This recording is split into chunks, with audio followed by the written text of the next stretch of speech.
before I start with the question with you, I want to do a quick maybe quiz for the audience. Maybe let's get our energy going. So I'm going to ask you a question, and if your answer is yes, raise your hands, okay? And for practice, let's do one general question. How many of you are really hungry and cannot wait to get to lunch? Raise your hands. Yes. Yes. Okay. The rest of them, we can keep them here for another round, maybe. Great. Okay. So on the first film, you saw that there were people doing a little bit of cleaning drive and picking up plastic. How many of you have participated in some kind of cleaning drive, either in Bangalore or back home, wherever you come from? Raise your hands. Good, good. There's a lot of volunteer energy in the room. Great. Okay, so in the second film, we noticed there was an elder who said something that I at least found very interesting. He said, animals are smarter than humans in our survival instinct. How many of you agree with that? Wow, wow, that's pretty much the entire look around you. And that definitely was a point that resonated. Okay, in the third film, we saw the kids were playing a little bit of a game going to the river and catching fish. How many of you actually played a game as a kid where you were like catching a frog or ants or fish? Raise your hands. Again, that's majority of the room. So these are your talking points for the lunch. We'll come back to you after some questions with Siji and before lunch to get audience questions. But coming to you, I wanted to, before I get into any specifics of how this might have resonated with the work you do, what are your responses to what you saw in the film? It brought problems, sorry for that. First of all, I found that there's a sense of sacredness that all the films have been trying to communicate. Because, for example, the first film, Devika is not just a river, but it's a living being for the people there. There is a mythology that is related to it. There is an identity of a group of people who is very much related to that. They're also talking about, the king and, the kind of various emotions are very much attached to that. So that is one thing. Secondly, there is also a sense of reverence that we have seen, especially in the second film, as in the context of Assam, the tribal community. They said that we don't sacrifice animals, but we saw the way they are worshipping. And I would say, so very often we have very different understanding of religion, the notion of religion. But that sense of sacredness helps them to sort of sustain and, have that kind of an understanding of reverence for creation. And the third, in that sense, is the interconnectedness. So all the beings are interconnected. We are interconnected with the nature.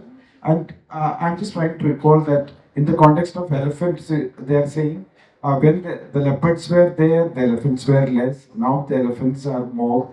And people are able to kind of relate. So these were the things.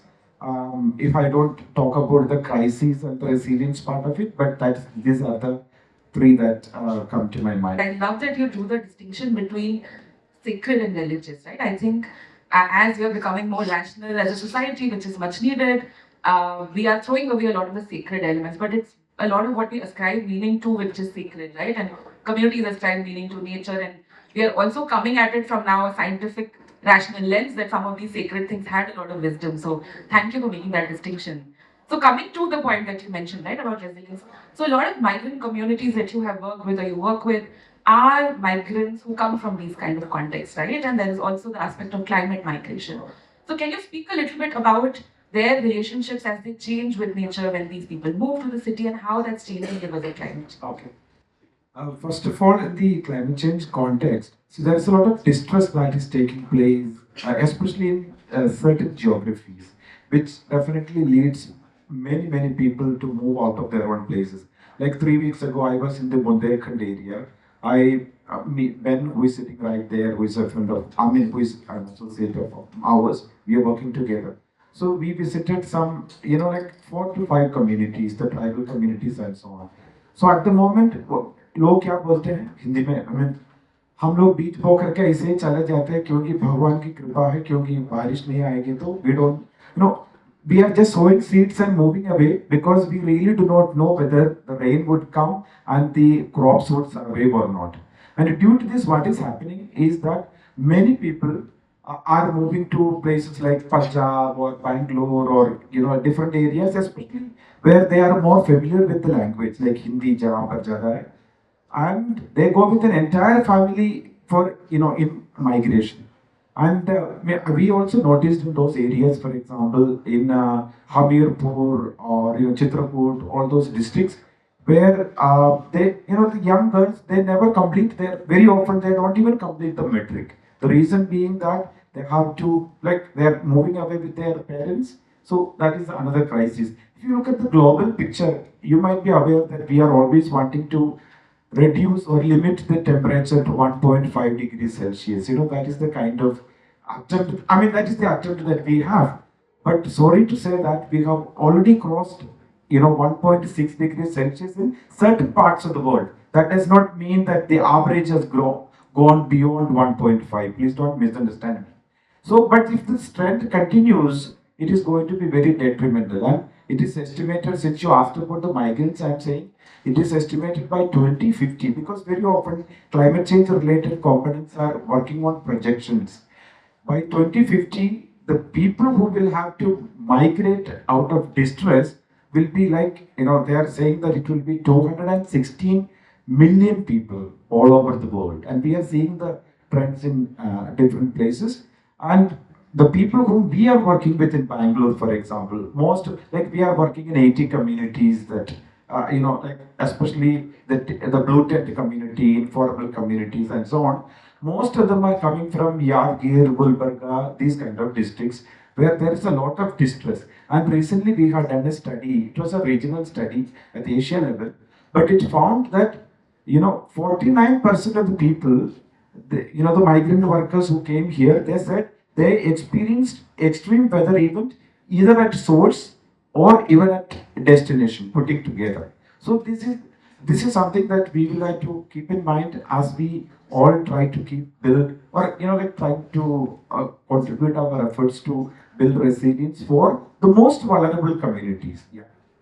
Thank you. Thank you for painting that very important picture for us. So, in some ways, what Siji said is that there are these people who have very intricate relationships with nature, who are actually not contributing to the problem, but because of the impacts of this problem, they're having to move, migrate, and are finding themselves in more precarious situations there. So, based on your work and what you think the need is, where do you think both back home in the communities these people are coming from and in cities where they often migrate to, what more needs to happen, and how can some of the people sitting in this room, the future of the country in some sense, contribute to some of these solutions? Yeah. I think you entered rightly. So we are very much part of the solutions. In fact, if we relate to the films that were screened, especially in the last one, the communities had their own solutions. It's a myth. It's a myth for us to think that only, I'm saying people like us have solutions to certain things, but communities have their own indigenous wisdom. They are also adapting to various things within the given context, out of helplessness or even out of a sort of a need like that. Secondly, I think a tremendous hope comes from the very fact that many people are quite aware of this reality at the moment, and people are responding to. For example, we had in the first film Devika Army. Like for example, we have a group of people. We have 250 volunteers from the informal settlement communities. We call them climate warriors. So I suddenly remembered Devika Army right there and here. And now in Bangalore actually we should take credit for that. Bangalore is known for a conscious, aware, and demanding citizenry compared to many other places as far as the city is concerned. So in Bangalore, for example, I am coming from the Chacko area. So the votes to the, like the parliamentarian was very much related to when he came to our society. We said, if you are able to revive this lake, Chacko lake, you will get the vote, for example. So I'm saying the citizens need to be more and more aware, and such kind of volunteering groups. I know that there are a lot of lake revival communities and volunteers, many institutions, educational and others, NGOs and others are very much involved in taking very proactive actions to sustain the city, the environment. which is a very great hope. And for as far as the migrant communities and vulnerable communities are concerned, I think the educated group has a lot to do in terms of supporting them in terms of building their resilience, connecting them with the social security, like the way we are trying to facilitate. So there are a lot of things that we can do as a collective. Thank you. Maybe my last question before we move to audience questions. So in the last discussion, Bijoy and Hiravati made a point about how we should not look at nature as something out there, right? In our cities, there is nature. We have, at least in some of our work, observed that some of these migrants who come from having a very direct relationship with nature are still attuned to nature in cities, right? They are able to spot, let's say, edible greens very easily. So it's not just that we have to protect these people, there's also a lot that we can learn from them. They are bringing gifts. So through your work, what have you seen that we can, learn from? Yeah. I think it's more of a learning from. I'm reminded about I'm reminded of a book by Daniel Quinn. The book is titled Ishmael. So the whole story is like there is a teacher sitting here who is a chimpanzee, and human beings are sitting there like the way all of you are sitting. So the conversation is, I also look like one. So the conversation is, this chimpanzee is teaching them, trying to say, you have conquered the moon, you have advanced scientifically and everything, but you really don't know how to live. So this is the core of the message of that novel, a kind of satirical but very interesting one, Ishmael. So I think that is the way. So you uses these two phrases: a group of leavers and a group of takers. So the consumeristic society, people like me and all of us, many of us, are a group of takers, and those communities from where we need to learn, they are a group of leavers. I think what is more important for us is to realize that they have not been contributing to the kind of crisis that we are witnessing at the moment. Therefore, it is like in the global stage, we have loss and damage type of approach and a lot of hue and cry going on about all those things. But I think we as citizens need to be conscious of it, and especially how the climate change or related aspects are impacting the most vulnerable communities, irrespective of the migrant communities or any for that matter. And we need to contribute. I just want to end with that.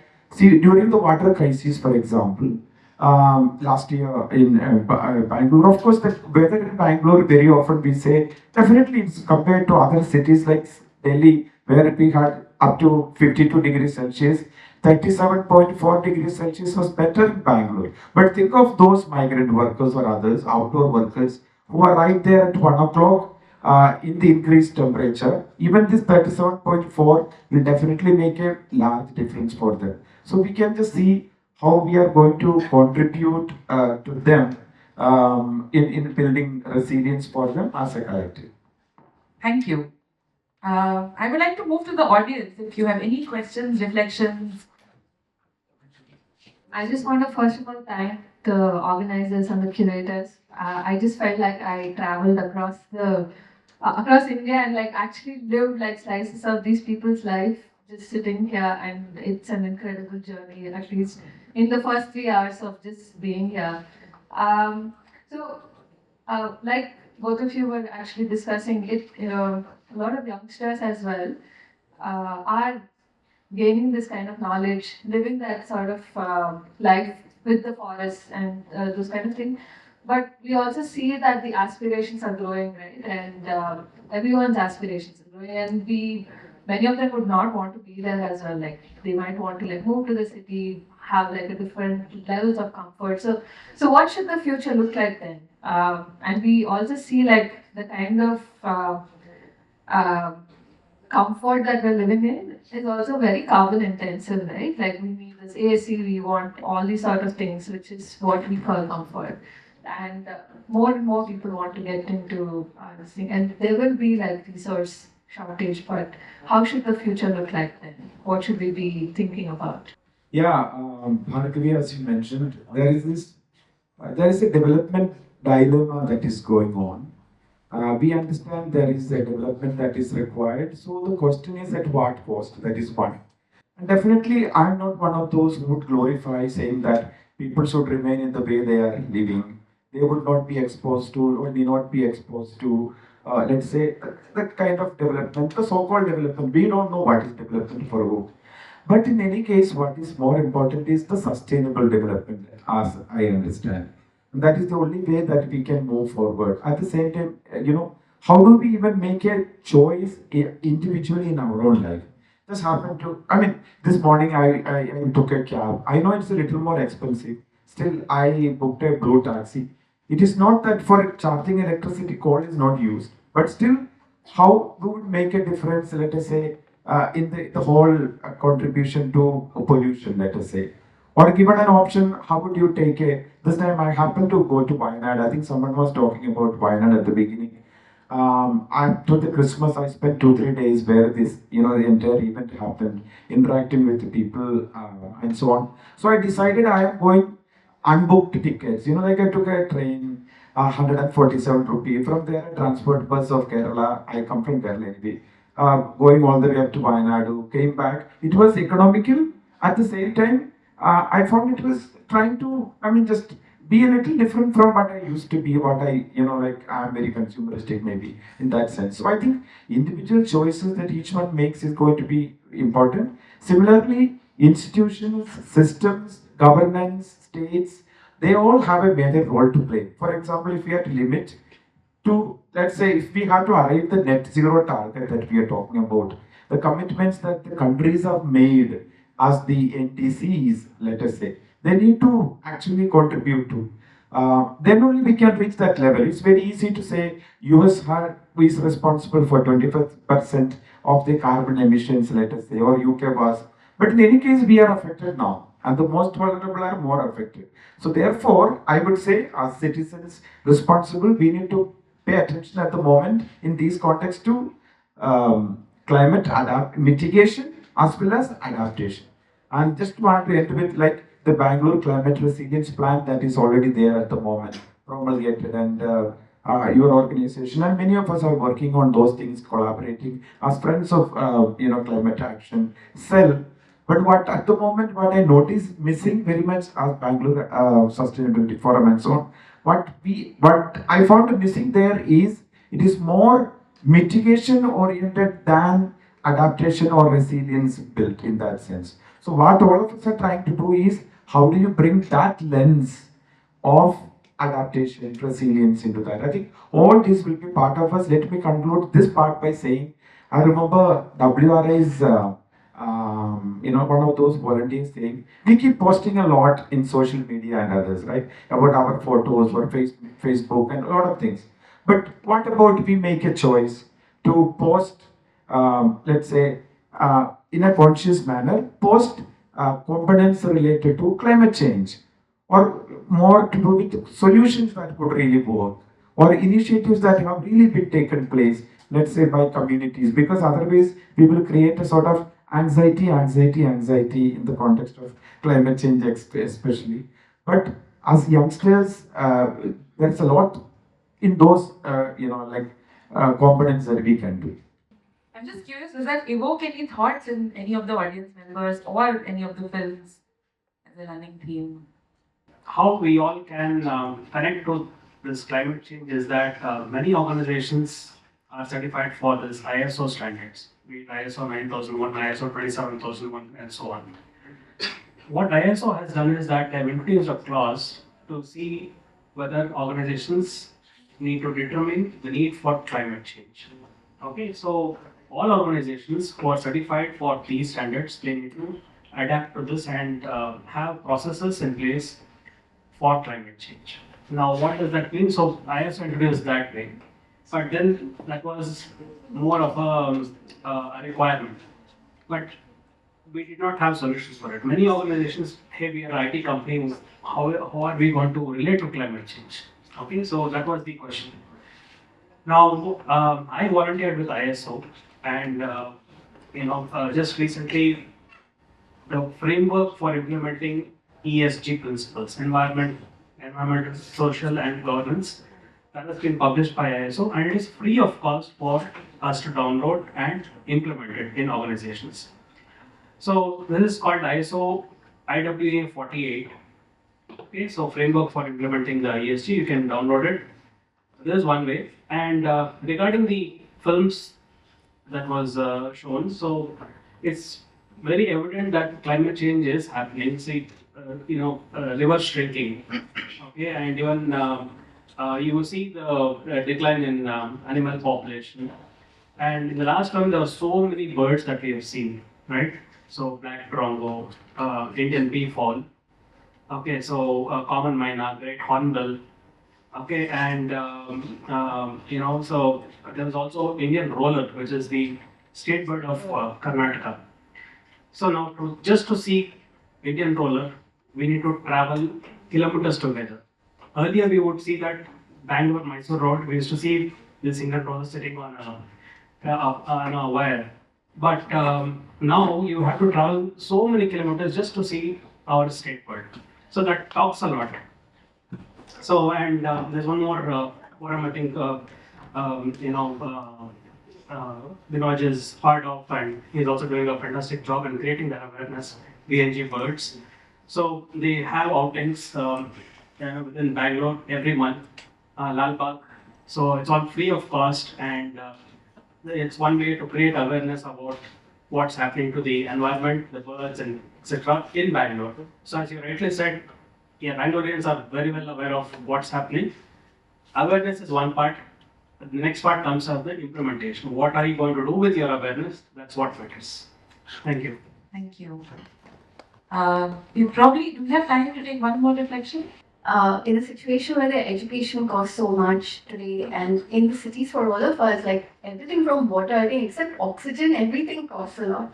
And most importantly, I think all of us have been raised in an environment where, CTC is what defines you as an individual, right? Individual success. So if my CTC is more than yours, then I'm definitely, more successful, more glamorous person. And I think when I was referring to my grandmother's village, and then, some of us, at least, like, 3 generations before or 4, I think every Indian as a villager, has come from the village.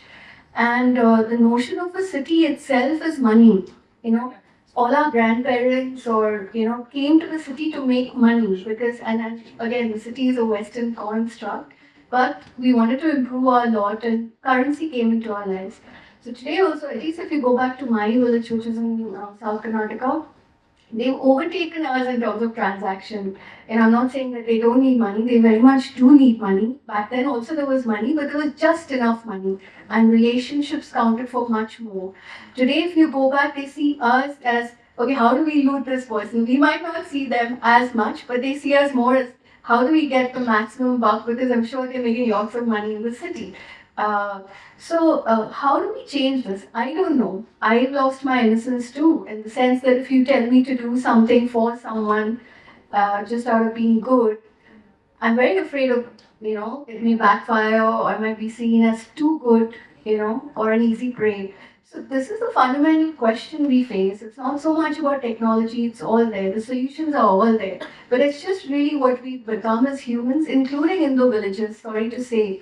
They're fast overtaking us, is how do we stop transacting with each other? Can we even, And that's an existential dilemma. I don't think the students can respond to that. They're too young.